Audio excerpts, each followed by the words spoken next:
They're coming. They're coming your way. They'll be here soon. Hey, they're the dog people, aren't they? I am wearing my Scarecrow video shirt. Nice. From Seattle.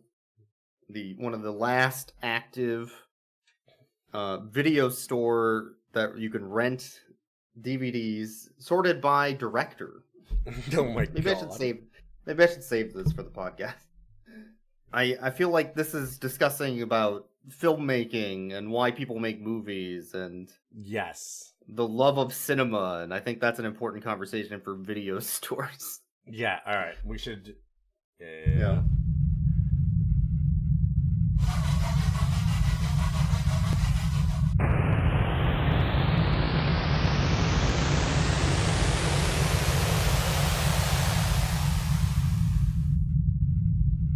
Jack, there's been an interruption in the flow of light. Yes, there's been a glitch in the space-time continuum. Z-Man, Lord Invader, was cast into darkness. Seeking revenge, he has loosened the dark forces upon Earth and unleashed the Chupacabra. You must go there and restore order. So what's in it for me? And action!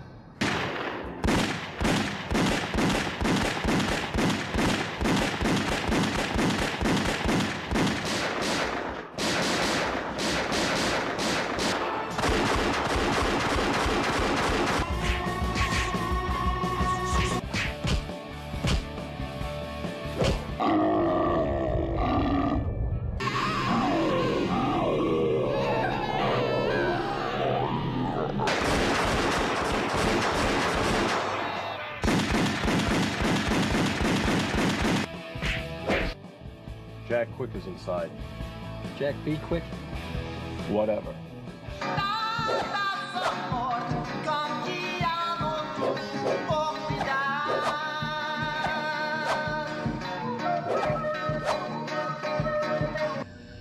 Well now, Jack be quick, Space Sheriff. What are you doing on this planet, boy?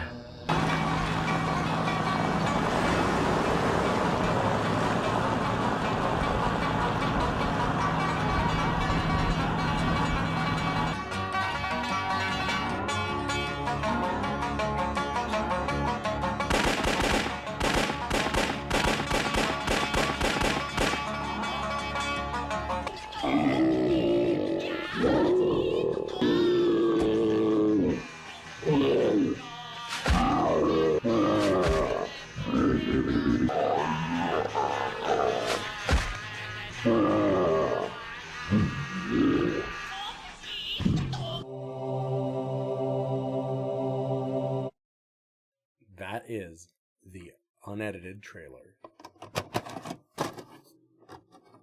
Welcome to Rough Cuts, everybody. This is Boix. That is my other co-host here, Ilion. We are a podcast where we watch movies and then rate the dogs at the end. That's the whole joke. That's literally the gimmick. We've been doing this for 200 episodes? Oh my god, did we plan anything special for this one? Technically, but I didn't think it was this good. What we have today is a talk about love Yeah. of cinema. You've got your shirt there you were talking about. Yeah, so, okay, I have a Scarecrow video shirt Mhm. from Seattle. It's like the last rental store that is alive in Seattle, Washington. They have a huge library of movies, all sorted by director. Mhm. Like DVDs, you can go get your... Well, because that's the important thing, is who made it. You need to have a love of cinema. You're not going to the horror section, right? Yeah. You're going to the like Rob Zombie section. The or- Rob Zombie section. You're like, I want to watch a fucking Rob Zombie movie, Mhm. right? And you're like, hell yeah. And they still sell VHS tapes. It's like, it's pure love of cinema. That's amazing. I wish we had And- something like that. And this place is actually, it's a, they're a non-profit now. Mhm. So they take donations to run, and they do a rental service. Oh, Just that's like rad. old school video. And recently, they had to run a huge drive because they were going to go out of business and lose their whole like location and everything. Yeah. And they said they made enough money to get 2 more years out of it. So That's we'll see. but I'm assuming they have a Scott Shaw section then. they have to have. They have to have a Shaw Scott Shaw section. But the Scott Shaw section would be like a whole bookshelf. That's the problem. Yes. Yeah. Or the solution, I guess, just get a Scott Shaw bookshelf. I was just gonna get a Scott Shaw bookshelf because he has like 100 and some book titles to his name too that are all about that too. Zen filmmaking. We found some gold. I want to do this originally because this is Guns of El Chupacabra, a 1997 on the ground amateur filmmaking, indie filmmaking. Yes. Auteur art film. / B-movie trash. Which we didn't it did not seem like it was going to be auteur art film. It's got Joe Estevez, who you might know from On Cinema as Martin Sheen's brother, playing Rocket Ranger Dan Danger. We have Robert Zadar. We have Julie Strain, Queen of B movies. We have Kevin Eastman as a cameo, the creator of Ninja Turtles. Yeah, like the artist and writer of TMNT. Mm-hmm.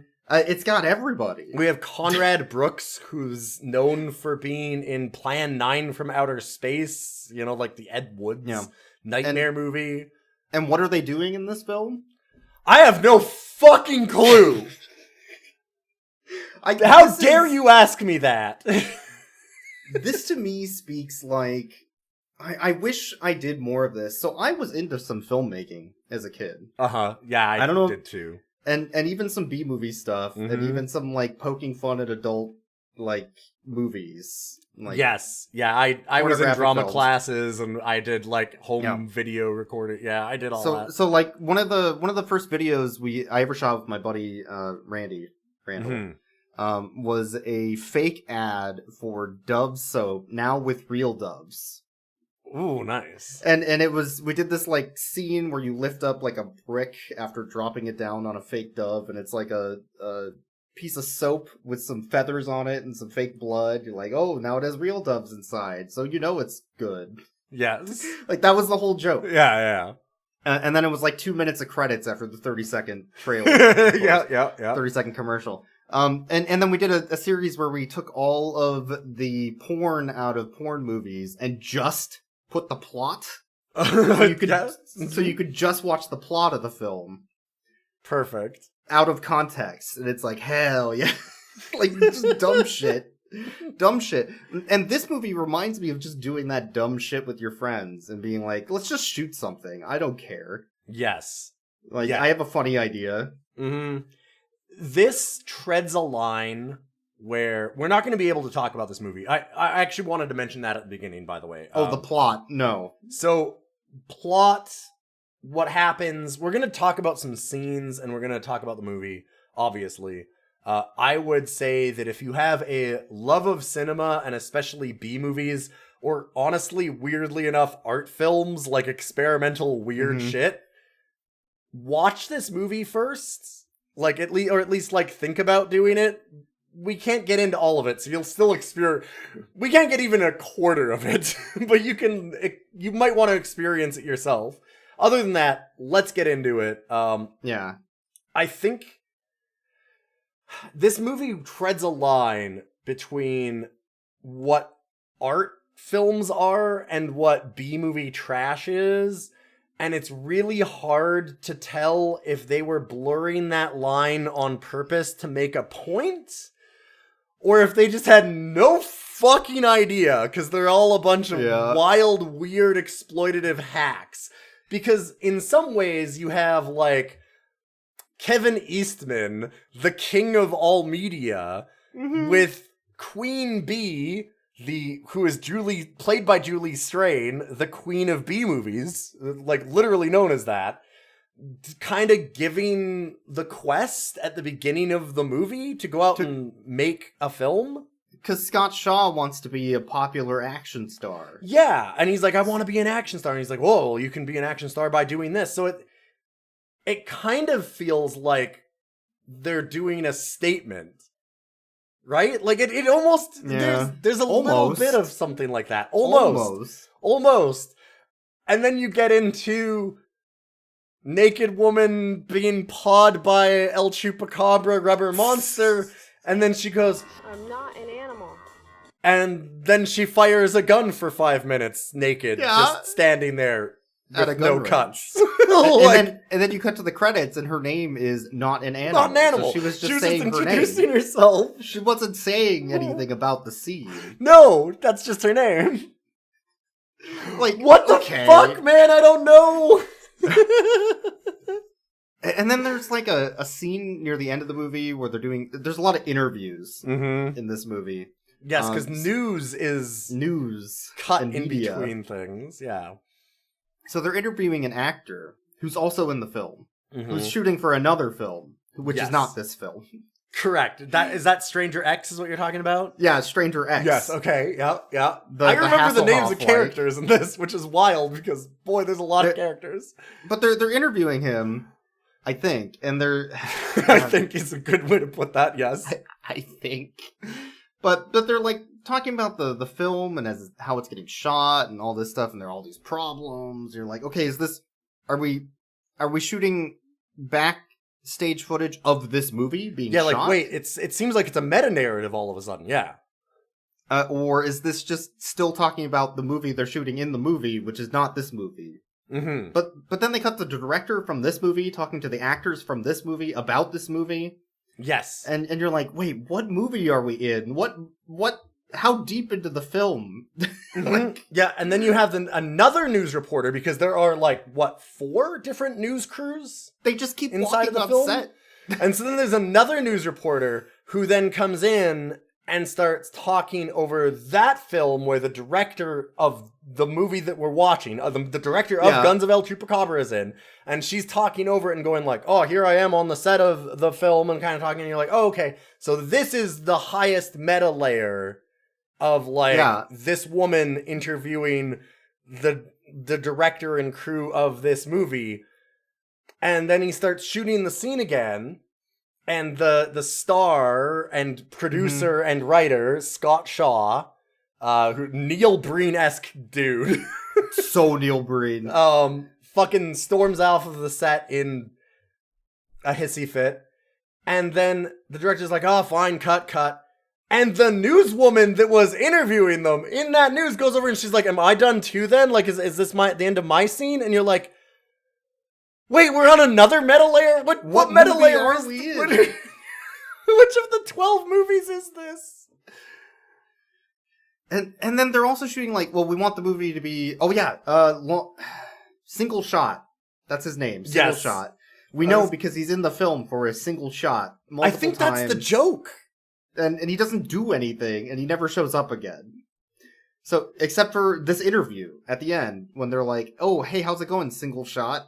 Yeah. Welcome. And he's like, oh, yeah, what do you think about this movie that we're shooting right now? Oh, we wanted it to be part documentary, part fiction, part real, so the audience never really knows what's real and what's not and what's actually happening. Anyway. And this is what I mean, it might be self-aware. It might be self-aware. It might be. It's impossible to know is the problem, because it's so fucking incomprehensible. Every scene is nonsense. It doesn't... I've watched some art films. I've watched some student art films locally. I've watched some art films that people have recommended. I've watched, Rubber, for example, and stuff. This is levels and levels beyond that in terms of incomprehensibility. Yeah, you mentioned Rubber. The same director also did Smoking Causes Coughing. Yes. Which is another movie I've seen that is very similar to this. However, that one is way more coherent. Yes. Yeah, that's what I mean. This one's so way I'm less coherent than this. So, what a thing. It's- This is also maybe the movie with the most gratuitous exploitative nudity we've seen in any film that we've watched for Easily. the podcast. Easily. It's not even close. Full frontal nudity, just shooting a gun at a gun range for a minute straight. Yeah. And they go and back then- to that over and over. Yeah, they sure do. Yeah. And it's just classic, oh man. The scene where Exploitative the movies. woman is interviewing the luchador Kid yeah, the Santiago. luchador. Yeah. So the news reporter, one of She's The like Santiago the third Kid. one, and she's interviewing the Santiago Kid, a luchador, and then she finishes the interview and she goes, "Okay, now leave. I want to bang," and passes the microphone to the camera guy, and then they just have a gratuitous sex scene. But also, we were like, "Wait, are they censoring the most gratuitous parts of the sex scene because it's cuts? It's to, randomly like, censored. It's randomly like it's censored, like it's like." This big smear frame kind of thing, this weird smear effect, but then it cuts back to just full nudity, and we're like, nope, Well, I don't think that they are. So- It was only censoring her front half, so I was thinking like, oh, don't show my boobs. Mhm.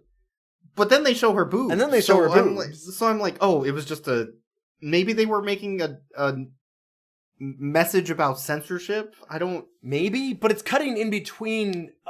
So it cuts to the sex scene and then to these smear frame things. In between, And then also to, like, was that one of the times when the times? Santiago Kid was boxing the other luchador while the gray alien and the Chupacabra were watching and cheering them on. Yes, right. So Okay, it's like thank you. boxing, Yeah. punch, jab, boobs. Yes.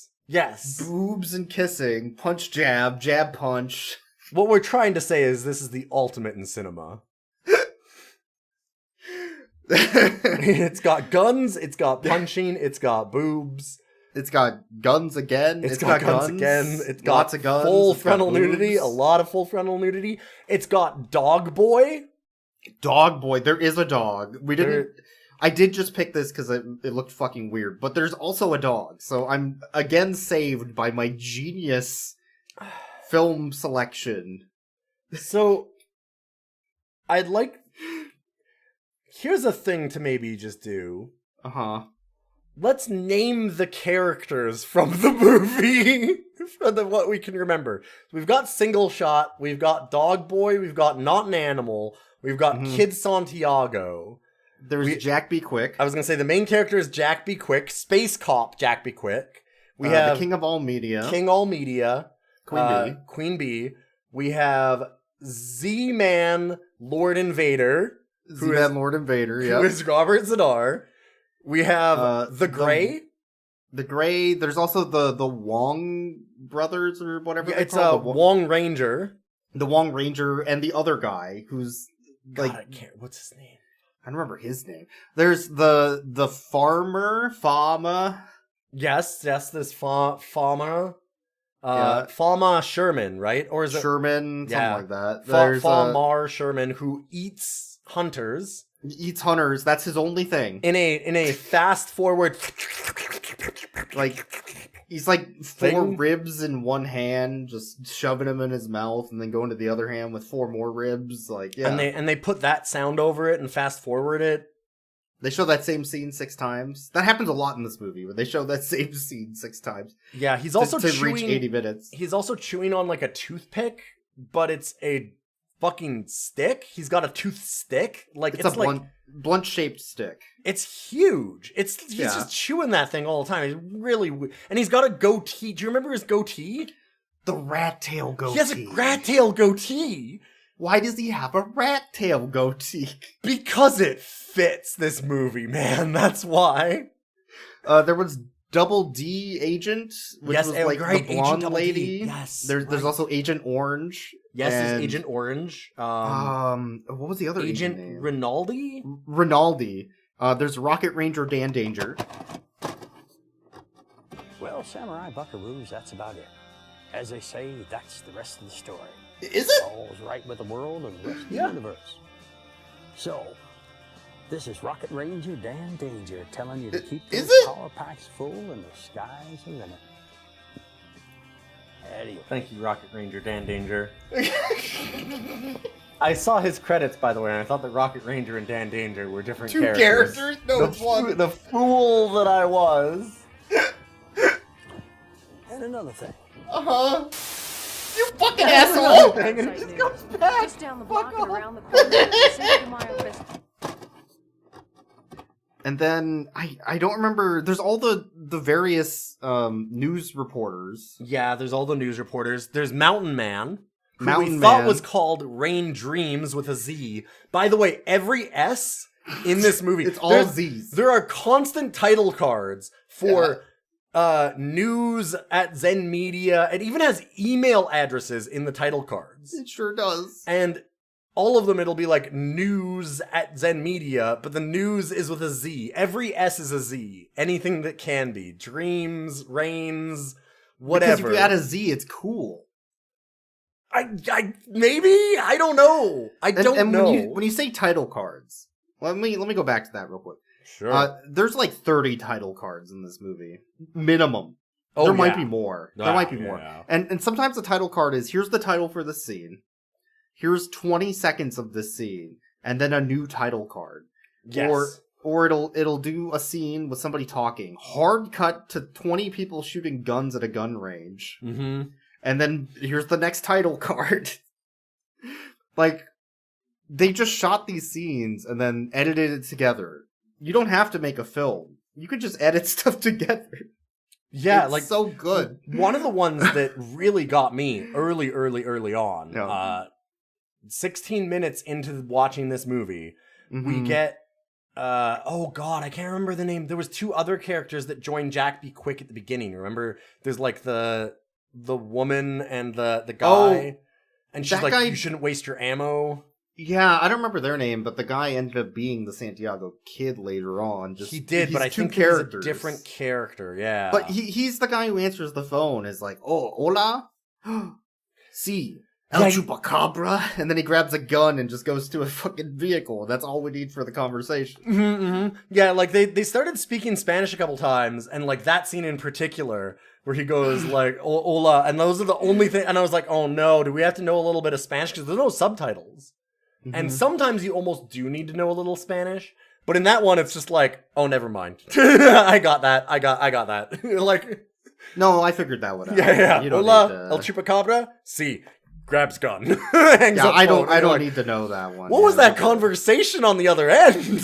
But that dude and woman that he has as a sidekick friend, something like I think he rescues her, gives her a gun, and she just immediately starts shooting stuff with him, which is kind of because they go to the gun range and immediately start shooting. Yeah. Yeah, so there's like a good minute and a half of them shooting guns at the gun range, and Scott Shaw, Jack Be Quick, shows up and starts shooting guns with them without ever introducing himself. They just suddenly are all together, and then they're just shooting guns for like a minute and a half montage, and then it has a couple of shots of them standing there with wind blowing, like they've obviously got like a fan set up to blow their hair back as they just like stand there looking actiony, and like the camera pans around them, and it does that for each of them, and it's got like this like music over it, like oh man, look at how rad this is.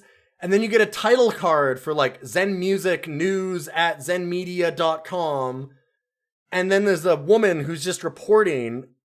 But the music doesn't stop. The music keeps going. They didn't edit it to stop. Like, it's just... It's like, impossible to did the describe scene- how jarring this movie is. So did the scene end, or did the scene keep going? That's the lines they're blurring, right? I don't know. I don't know if they are. I literally don't know if this is all like an elaborate, like, treatise on Hollywood. Is it a prank on us? And a prank or not? Like... Because there's a couple times where there's, like, jokes, it seems. Like, the guy that's in the single shot, just being named single shot and coming back at the end for an interview with the news lady who's the news lady in the movie, like, interviewing about the movie. It's just... Obviously, they're having fun. Yes. And they're making fun of the filmmaking process. But... do you think they made it shitty on purpose? I don't think so. I don't know. I don't think they did. Yeah. I don't think they did that. Yeah. Yeah. It's hard to know. There's a lot of unrelated shit that just is stuff that they shot. Like the lady running through the subway while the agents chase after her, which is irrelevant to the entire story. Yeah, and then they just all start choking each other and slapping each other, and then they keep running again. And then they run again, and then they reverse footage to show them running up the escalator that they already ran up again. Yes, yeah. And stuff like But that. they I'm do like, reverse. wait. Yeah. Yeah, Wow. it's like, what? But then they have jokes, like, for example, we have Jack Be Quick dies off screen. He's dead at one He's point. fucking dead at like 70 minutes in. Or no, it's 61 minutes in. Yeah. And we learn about it because a news person goes up to Stranger X, who was filming the movie about Jack Be Quick. Uh-huh. And then says that Jack Be Quick actually died. And he goes, don't worry though, he had insurance. And like, that's an obvious joke. Like, there's a joke there. That is definitely trying to do a joke. But I don't know if that means that they're self-aware of anything else. They have to be. Of some of like, it. They have this to. This is a movie for movie sickos. This isn't a movie for a general audience. No. God, This no. is a movie for freaks. I right? love it. I'm so into it. This thing is one of the best things I've ever seen. It's Let's talk about Robert Z'Dar a little bit. okay. I think that's the main draw until you realize that Scott Shaw kicks ass. Yeah, probably. Yeah, So- that's a big one. So I was looking at Scott Shaw also uploaded a ton of these movies and videos and clips and interviews. Everything he's ever done on his YouTube. Yeah, he has a nudity and all. No, also I just wanted to say, so he's got like books and stuff on Zen filmmaking. So we almost need to read what his like filmmaking ideas are. I need to know what he thinks. I do. Yes, because like I think that's key to understanding this. Anyway, keep going. But he has hundreds of these videos on his YouTube, nudity and all, full films. Yes. Yep. And there's just a ton of them. And I was going through them just to quickly like see what they all are to get a rough overview. A ton of them have Robert Z'Dar. So I'm almost positive that Robert Z'Dar and Scott Shaw are just good friends. And they're just shooting stuff because they think it's fun. Mm-hmm. Yeah, no, that makes sense. Well, like I said, he's got like the Queen of B movies and Kevin Eastman, who was married to her. Like it's a love letter to B movies in a lot of ways. And then you get to the scenes where Robert Z'Dar is in this movie, which is not that many scenes. No. Mind you. No. But in every scene he's in, he is just chewing up that scene. God damn, he's good. Consummate professional. Yes. And every scene is just like, God damn, Robert Z'Dar is good. He's putting down lines that are the most insane nonsense I've ever heard with like a dead serious face. I'm Z-Land Man Lord Invader and my Chupacabra will destroy the earth. Like he's just going for it. And like you watch a standard B movie with Robert Z'Dar in it, and you're like, Robert Z'Dar was pretty good. I'm glad that he was there. Yeah. You watch this, and you're like, God damn, he's an actor. Yes. Because in comparison to everything else that's happening on screen, it just stops the film. And it's like, you will goddamn appreciate Robert Z'Dar. By the way, there's an actual actor at some point in this. Because the rest of them might not be. Yeah. And in some cases, there's a lot of... Speaking of lines blurred, I really wanted to get to this part of it. As a meta layer that's outside of the actual movie. This movie was originally named differently. Correct. It was originally going to be Guns of Baja, is what they were filming. But then when they were going to film down in Mexico, I think they had filmed some of it already. Some of it had to have been, yeah. Yeah, like I think that was what they said too. They had a car accident happen in front of them where a car flipped. And Scott Shaw, he said that the director, Don, has like a bad hip, so he had to do it. He jumped out of the car with a camera and just started filming all of it. So they've got the fucking car accident in this goddamn movie. And then they have actors making up lines on the spot. Yes. About what was happening and for a plot. Because the people in the car accident had said that they had saw a Chupacabra on the road. Yes, they were like, what happened? Why did your car flip? Well, something ran out of the woods. It was the Chupacabra. And they went, what the fuck's a Chupacabra? And then they changed the entire movie and the whole title of it to instead be about a Chupacabra. But you see them in front of the flipped car. Yes. You see them in front of the ambulance with people going into the ambulance. Which is like kind of fucked up. You see the fire truck, you see the police car, you see first responders, and they're just doing these fake interviews and fake reports about the Chupacabra. And using it like this was their film. Yeah, and it's so exploitative. It's awful. And at the same time, I'm like, fuck, that's and also it's yes! Like, you said at one point, and I kind of believe you, it's like, this is the most punk film.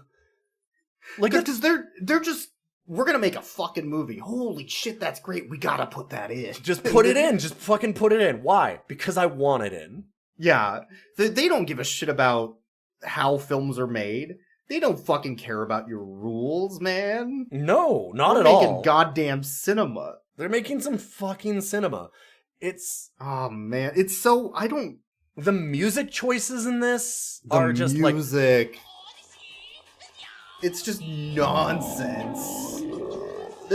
So in a normal movie, you would have the music play, characters are being introduced, they're driving along, shot down a road, the car getting closer to the scene, credits are playing, there's like close-up shots of them dancing to music, and then they turn the radio down, you can hear them talk clearly, they're talking to each other, and the music slowly fades out, and then it's just conversation to pull you into the film, right? To get you into the story, the characters. In this movie, there's a song playing at every fucking second. Yes. There is no silence, ever. And it's all like the soundtrack's a character. Mouth harps and harmonicas and recorders and banjos and like choices that you should not be making. You should be putting psychobilly in your cool Chupacabra action kung fu gun movie, but not this much. But it's also, is that even what this movie is? I don't know, because it's constantly cutting to news footage. Like there's a point where, do you remember the kidnapping? Which one? The news reporter, the single frame. Oh, the one frame where she pops out of existence? Yes! Yeah, I remember that. And then immediately, the next scene that we see her in, like 10 minutes later, is her getting carried in the rain with a title card that says Rain Dreams with a Z, by a guy who we learn is Mountain Man. We thought that he was Rain Man, but he's Mountain Man in the credits. And he takes her up, and we're like, has he ever been in the movie before? And I think the answer is no. I don't think he's a new character. I think he's a new character. And he takes her up there, and he goes, yeah, I've been hunting for a long time. And they just have, like, this long, like, monologue about life and living, and he fucks up his lines. And he fucks up his lines in the middle of it, and they just don't stop. Because stopping would be, that's a movie. That's a movie. We're making film. Yeah, this is different. Yeah. And what do you think now?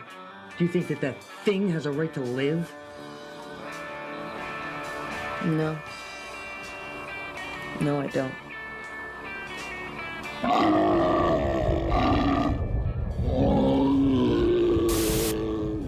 And I was offered a grant. So, brought my wife and my daughter down to Mexico, where there was supposedly some strange phenomenon that was killing sheep, pigs, chickens. We were happy because the money was rolling in, but I didn't think much of it, you know? It was, I just thought it was rumor.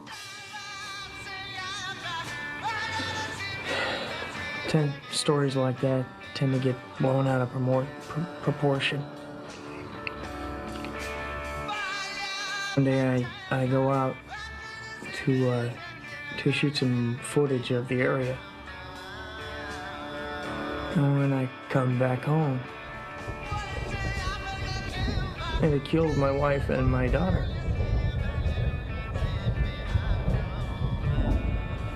Ever since then, I pretty much just hunt the thing. Call it revenge, hate, call it whatever you want. But I'm not gonna stop until. This is the every first last time we one ever of saw those this guy, lightsabers right? is Like, Yeah, yes. he's not Yeah. a character. No, that's correct. Okay. Anyway, back to the agents. Fuck that. That would be some Hollywood bullshit. That's what I mean by it's punk, though. Yes. They are so against the authority and the way that movies are made. Yeah, yeah. It eschews it, but on purpose, I think. Like, I think on that part, I can say for sure that this dude is very much like, fuck Hollywood, fuck real filmmaking. This is the way you make a goddamn movie. And whether you think that there's any self-awareness there or not is both impossible to tell and maybe irrelevant. Yeah, but he is a Hollywood guy. He's from Hollywood. Sure. I was watching one of his interviews about this movie.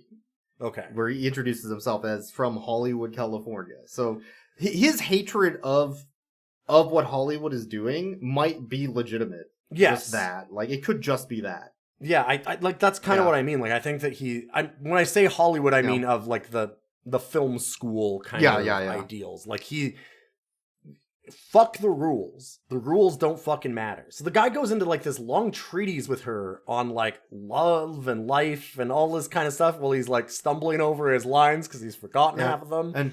And I was following you for days. I just watch you from a distance because I'm cool like that. And I don't know if I should hunt anymore, you know, like, killing just like, kind of gets to you ever think you could kill one of them? You change your mind about murder? You see what that Chupacabra did. And then the next scene that I have in my notes is where Jack B. Quick goes into the Chupacabra's camp where they are torturing the naked lady as she, like, dances in a cage in front of them. And when I say naked lady, I mean it is full frontal, full back, full everything. And he walks up, lets her out of the cage, and the Gray comes up behind them.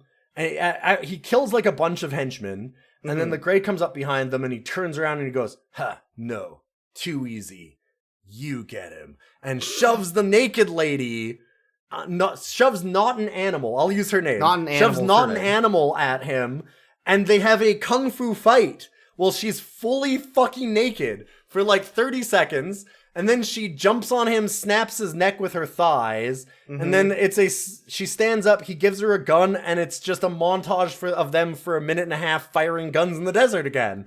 And it's the coolest shit you've ever seen. I know. Right after we had this fucking weird-ass monologue from the woman being kidnapped, where we were like, what the fuck happened? Because it is literally a single frame of two henchmen over top of her and then her just disappearing. But then it cuts from that. It's just to a reporter interviewing like an older teenager with her dog about her dog's getting killed. She's like, "Oh yeah, my dog got killed. Yeah, that was sad." Yes! God, that is my next note. Yes. Yeah, no, that was sad. Yeah, we were all very sad about that.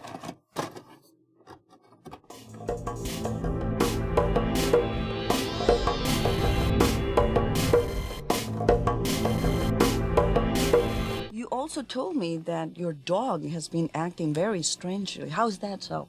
He's extremely more protective of me than he has ever been. And he's just been, really just staying around the house with me. And I understand that the mother of your dog got killed by the Chupacabras. yeah, she was killed a couple days ago. It's a tragic loss for our family. And you told me that you also noticed some claw marks behind the ear of your dog? Yeah, my other puppy, he's been cut up pretty bad. Oh, how sad. Do you think that the Chupacabras might make another appearance in your property? I guess anything's possible. I'm praying they don't, though.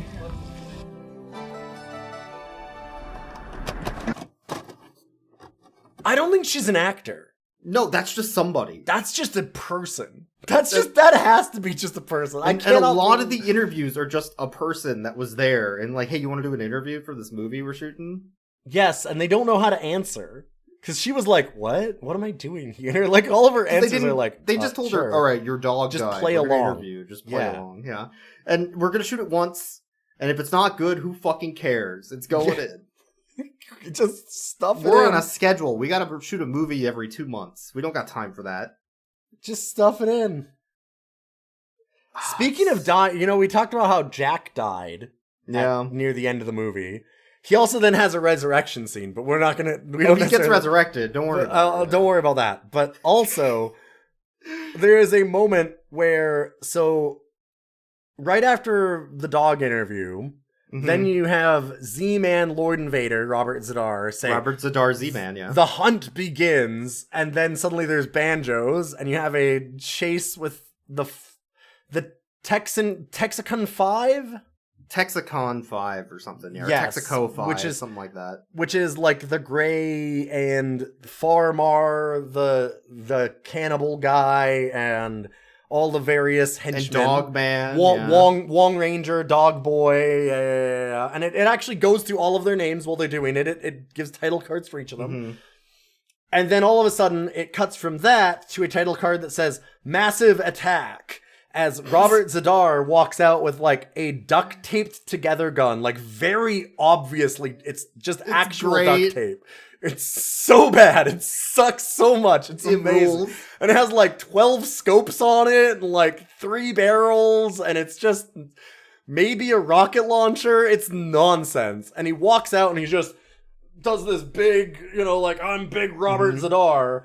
And then the title card Massive Attack comes up and it goes back through every single scene and a couple of new ones. Of any time that any character throughout the movie had a montage of firing a gun, which was almost every character in this movie, by the way. Yeah, it sure was. And it goes through a montage of all of them shooting again, including the fully naked woman again, and in a new scene also of her shooting new guns, because they had to have more nudity. And then it cuts to Robert Zadar again, and he goes, like he's been shot once. Me. Like he's been shot once in the shoulder. And then he crumples to the ground. And that's when I turned and looked at you and went, Boykes, it's only 50 minutes into the 90-minute movie. The guy's dead. Yeah. The villain's gone. No, I know. What the fuck are we doing? Oh, it's so good. It's so good. Speaking of just shoot it and put it in the film, they did so much shooting the rodeo. Oh, yeah. For people who don't know, shooting the rodeo is a trope where at a film, sometime in the past, there was a rodeo going on, and somebody just shot the rodeo that was happening and put it in their movie. So it became shooting the rodeo, just shooting an event that's already happening that you have nothing to do with because it's free to shoot. It's free to shoot, and then it gives you and it looks like big production. Exactly. It looks like really big production because you've got all these extras, right? Like you have actual people that don't know that they're in your movie, but you get all of this like footage that's really high quality because there's all this production going on for the rodeo. Yep. So in this case, they went to a Cinco de Mayo parade. Yes. That was just happening, and they're just shooting people in the crowds, the reporter walking through the crowd doing like interviews and reports again. It's like a drum circle dance that's going on. They have some indigenous dance going on, yeah. And they're just shooting all that. They have like a bunch of vans for TV crews at one point. And they make sure to shoot in front of the Fox logo. They're like, hey, this is definitely us talking about the mayor coming out. And like they're just like sneakily trying to make sure nobody notices that they're making a film. Yes. Yeah. Oh, it's so good. It's a little bit in that part of a really funny web series back in the day that was IKEA Heights. Oh, yes. I've heard of that. I think we talked about that before. Yeah. Which is actually where Randall Park, the actor, got his start. Like, famous actor Randall Park, who's in tons and tons of things now, started out on a web series called IKEA Heights, where it was a parody of soap operas, but filmed entirely in an IKEA ends when they get they realize kicked out. Yes. And it goes on for like hours. Like they managed to get like 12 episodes or something before IKEA was like, wait a minute, these motherfuckers shooting in our what are you doing in our in our linen section? Get out. Kicks them out of the show. So good. But like, yeah, like that's what this is. This is just that. It's just that, but, you know, it's great. It's good filmmaking. And then after Jack B. Quick died, off screen, yes, in a joke interview, he got resurrected on a boat, and this lady walks up to him as he's on the boat, and she's like, "No, Jack B. Quick, you can't use guns to kill the Chupacabra, even though it's been an hour of shooting guns straight. You have to use arrows, dumbass."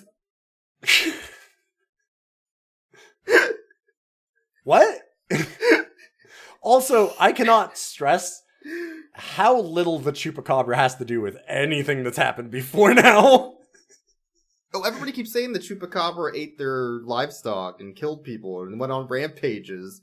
And also the Chupacabra is Lord Invader Z-Man's pet or something? Yes. But there's multiple pets, even though there's one Chupacabra? Well, the other pets are like Farmar and Gray Man and the Gray and Wong Raider and all of that and Dog group. Boy. Dog Boy. Or they all, I guess they were talking about genetic experiments at some point in this movie. Oh yes, yeah, they said that all of... Because the agents were talking about that. The agents talk about how every government on Earth is actually involved in genetic experiments. It's just they all fucking suck at genetic experiments. They're all bad and go wrong. Yeah. But Jack B. Quick has to shoot the Chupacabra in the heart with an arrow. Yes. So then later on, after being resurrected, he gets a bow and arrow, like a hunting bow, and he starts shooting these hunting arrows, still at the same gun range, at the Chupacabra, and every single fucking arrow misses the heart. Yeah. He just makes it a pincushion. Because he can't fucking aim this arrow. And then afterwards, the Chupacabra's just there, limp, like still sitting up, and some guy just wanders in off screen. He's like, "Chupacabra!"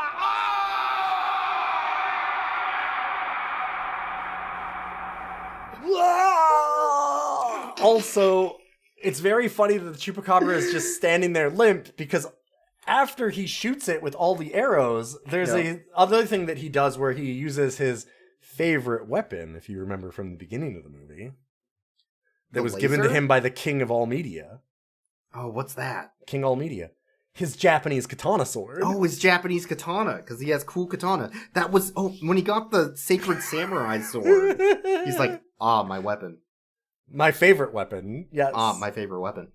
And then he uses that to chop the head off the Chupacabra, it looks like. But then the next scene is the Chupacabra just limp with arrows in it. So I don't know what he used the sword for, but it's something. You remember that scene at the beginning of the movie where they were shooting the rodeo of the car accident? And some lady, runs off, and then another lady walks onto screen and is like, "I'm sorry, that didn't kill her." And then we never see her again? Oh, God, yes! Yes! I'm sorry I didn't kill her. Jack B. Quick saved her. And that's the first and last time we ever see that woman, right? Who was that lady? Who was she trying to kill? Who was she talking to? I don't fucking I don't care. even know Put who. it in the I don't movie. think they rescued the woman that ran off. Who I don't was think the lady it shows that up ran again off? either.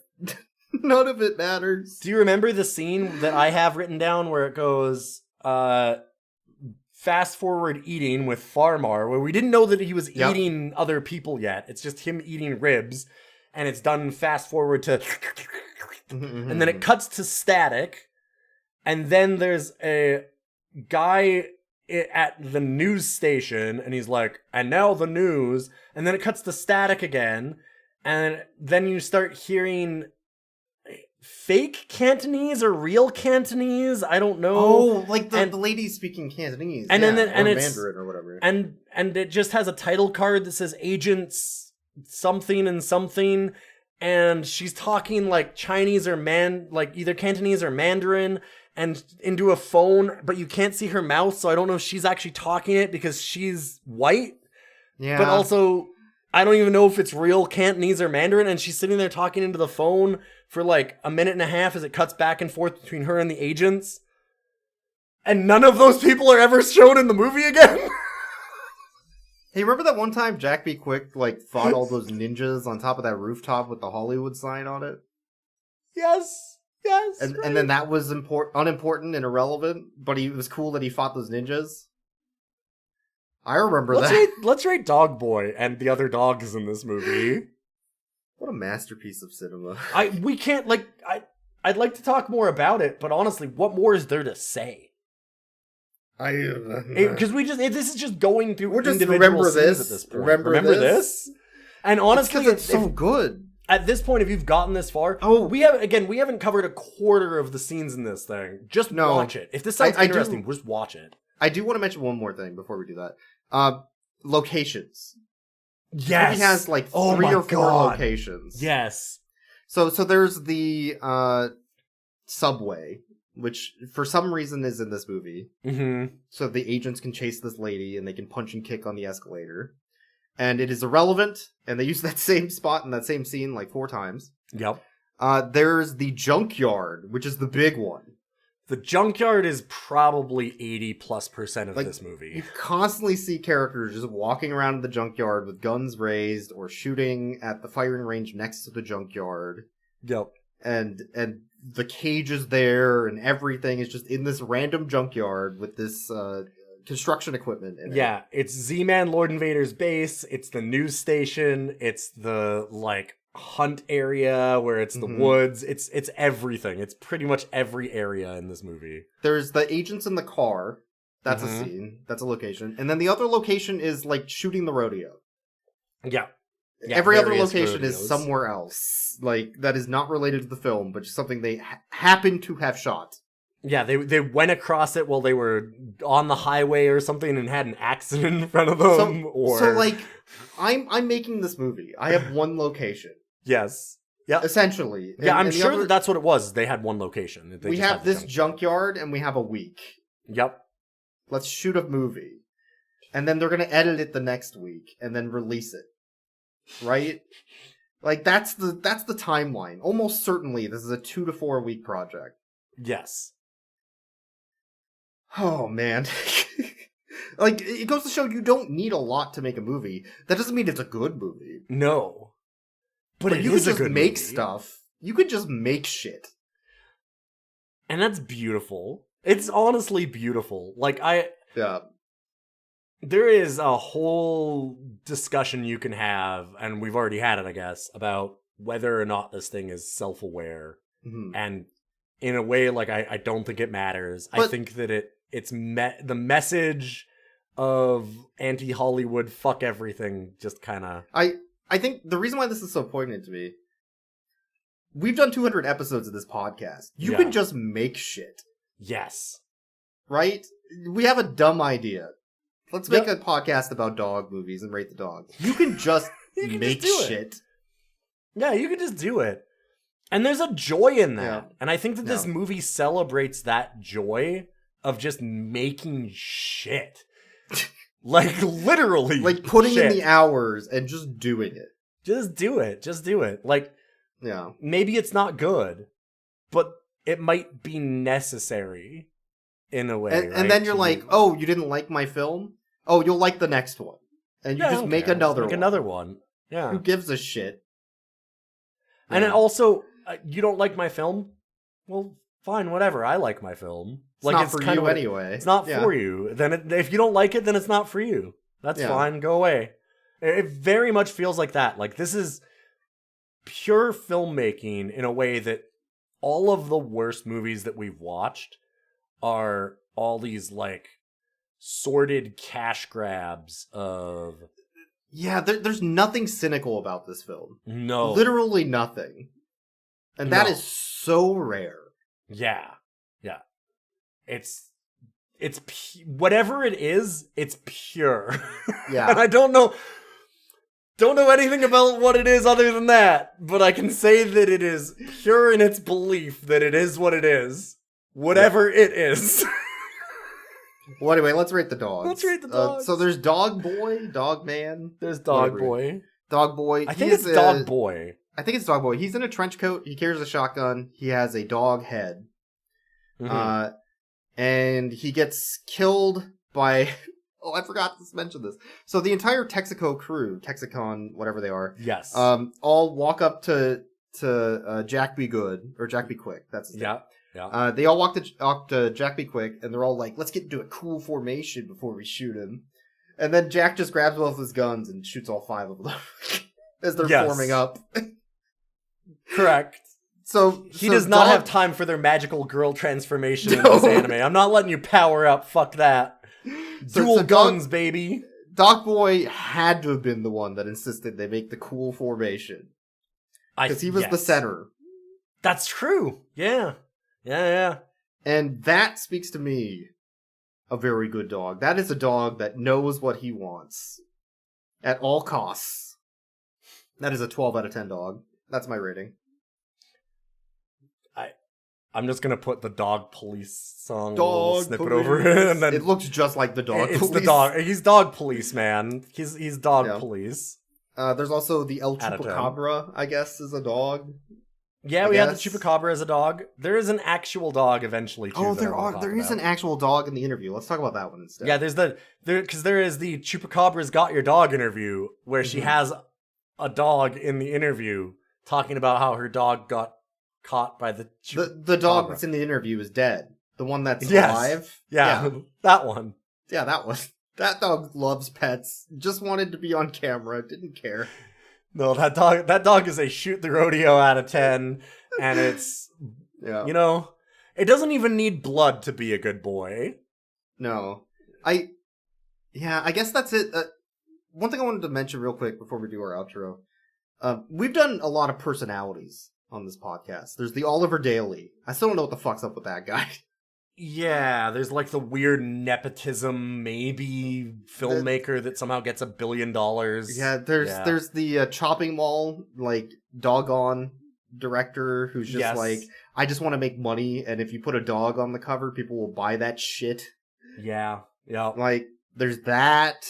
There's just the, I'm gonna shoot a video of my dogs at home on some cardboard, like, house, and then that'll be their time machine that goes to our shitty CG bullshit to fuck with the algorithm. Yep, where it's just, all I want it, I'm just gonna be able to sell this on streaming for pennies, so just throw it out there for the smallest amount possible and fuck everyone. I think the closest this comes to personalities is the Dogman director. Yes. Which is, I just want to make a fucking movie. Yep. I don't care what it looks like. I don't care what it is. I just need to have I just need just film. like how we're a huge fan of that series. At least I think I am. I am. I'm a big fan of. I don't like Dogman 1 is. I don't think they're great. Dogman 2 is fantastic. Dogman 2 is so funny, to the point where we ordered shirts from the director from their warehouse that he just had sitting in a box somewhere. Yeah, you did, which I appreciate. You did a lot of work on that, and my wife asked me, she's like, "Do you ever wear that shirt?" And I'm like, "That is a piece of art. I don't wear it. No, I will wear it to like you have a to panel. frame that. Yeah, like I'd wear it to like a panel for our show, but I would never wear that. Like I basically never wear it otherwise. Yeah. Well, we have that. We have the Soccer Dog movie, which is just like fun and goofy, and that director was great. Yeah, that guy. It's Tony Giglio. And I think contacted us. He was what awesome. It comes down to is like there are certain. I think out of 200 episodes, I've come to really appreciate the people that just want to make movies. Yeah. And that's what they're doing. And it's not like, let's make a profit. It's not, let's do a cynical bullshit for the algorithm. It's not, you'll buy it. It's just, I just want to have fun and make something. And I think those directors are cool as hell. Yeah. And the ones that I think that are willing for their stuff to not be the coolest, if that makes sense. Because the Oliver Daly one is also a passion project thing. It is. And it's also just, I just want to put this to film. But it's somebody who has, like, way too much of a budget. And also is, like, and because of that, this is going to be the coolest thing ever. And I'm like, they're the so coolest full of thing themselves. ever. Yeah. Yes. Whereas this is just, like, nah, fuck, man, I'm just me. Like, it's not like... That one feels like performing to, like, I'm going to show how cool I am. Whereas this one is just, like... I'm just gonna film me. And it doesn't matter if me is cool to you or not. It's just, this is just fucking Scott Shaw on a fucking film. And Fuck you. If you find that cool, fine. If you don't find that cool, well, fuck you. Who cares? I don't give a shit. This is me. Yeah, maybe you'll like the next one. Whatever. Yeah, it's the most punk rock. Like you said, it's the most punk rock thing ever, where it's like, I don't give a shit what you think about me. This is just me, and I'm gonna put it on fucking film. Yeah. God damn, it's so good. Anyway, if you want to support us, we have a Patreon, Rough Cuts. You can follow us on Blue Sky at Rough Cuts. Email us at roughcutscast@gmail.com. If you have any feedback, if you're a director, if you're Scott Shaw listening to this, please message us. We love your shit, apparently. So, I have a question for you to end this. Yeah. Who do you think had the better career in 1998? Joe Estevez playing Rocket Ranger Dan Danger. It's a tongue twister, I get it. In Guns of Chupacabra, or Martin Sheen, his brother, playing the lead character in West Wing. Probably Rocket Ranger Dan Danger. I think it's obviously Rocket Ranger Dan. Yeah, I remember that character way more. So remember, kids, keep your rocket packs full and blast off. And that's it. Well, actually.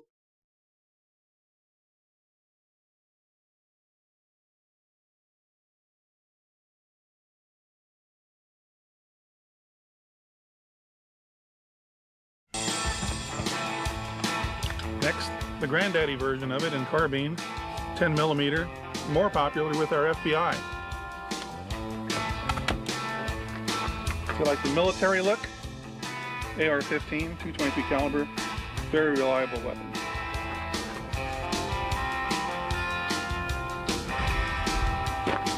And here's one of the finest hunting rifles you'll ever find. Browning Bar 2, 300 Winchester Magnum, 40 power scope. You can pick anything off at 400 yards. So, you have an MR7 laser interceptor? I don't think anything like that has ever hit this planet. So all these guns do the same thing, huh? Kill people? Pretty much. But I'll just take 2 of these.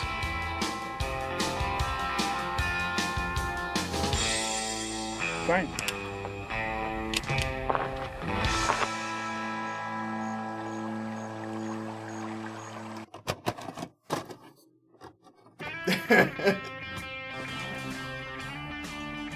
I can't believe boobs out in 10 seconds. 20 seconds? 20 seconds, though.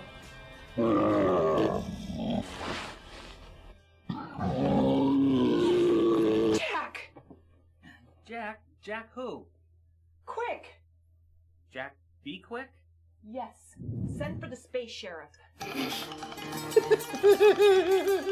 That's still pretty good. There's been an interruption in the flow. What an intro? Yes, there's been a glitch in the space-time continuum. Z-Man, Lord Invader, was cast into darkness.